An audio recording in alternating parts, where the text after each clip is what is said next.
কিন্তু বিষয়টা হলো দুই দলের দুই চিত্র।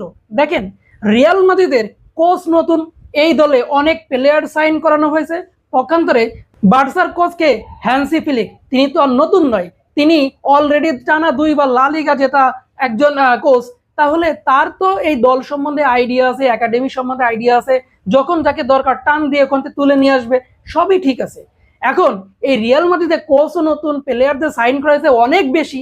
তাহলে এখন বলেন, এই তাদের তো একটু মানায় নেওয়ার জন্য সময় দিতে হবে। দেখেন, যদি আমাকে বলেন দুই দলের স্কোয়াড ডেপথের, আমি বলবো অবশ্যই রিয়াল মাদ্রিদের স্কোয়াড ডেপথ অনেক বেশি। কারণ যেমন তাদের ডিফেন্স লাইন, তেমন তাদের মিডমাঠ এবং সাথে ফরওয়ার্ড লাইন তো অসাধারণ।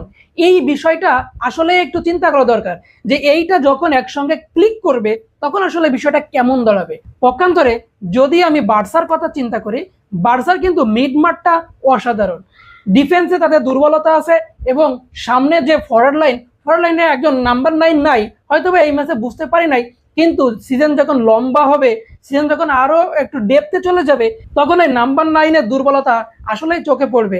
বিশেষ করে চ্যাম্পিয়ন লিগে ওই নাম্বার 9-এর প্রয়োজন হবেই। এটা আসলে কোনোভাবেই আমরা ছোট করে দেখতে পারি না, এই বিষয়টা মনোযোগ দিতেই হবে। দুই দলের তুলনায় মিড মাঠে আমি আগেও বলেছিলাম যে বার্সা এগিয়ে, কিন্তু রিয়ালকে আপনি অনেক বেশি পিছিয়ে রাখতে পারবেন না। হয়তোবা রদ্রি পেদ্রির মতো কেউ নাই, কিন্তু তারা সমন্বিতভাবে খেললে এই রদ্রি পেদ্রিকেও তারা ছাড়িয়ে যাওয়ার সম্ভাবনা কিন্তু আছে। সেই প্রোফাইলের প্লেয়ার ওই রিয়ালের স্কোয়াডে আছে।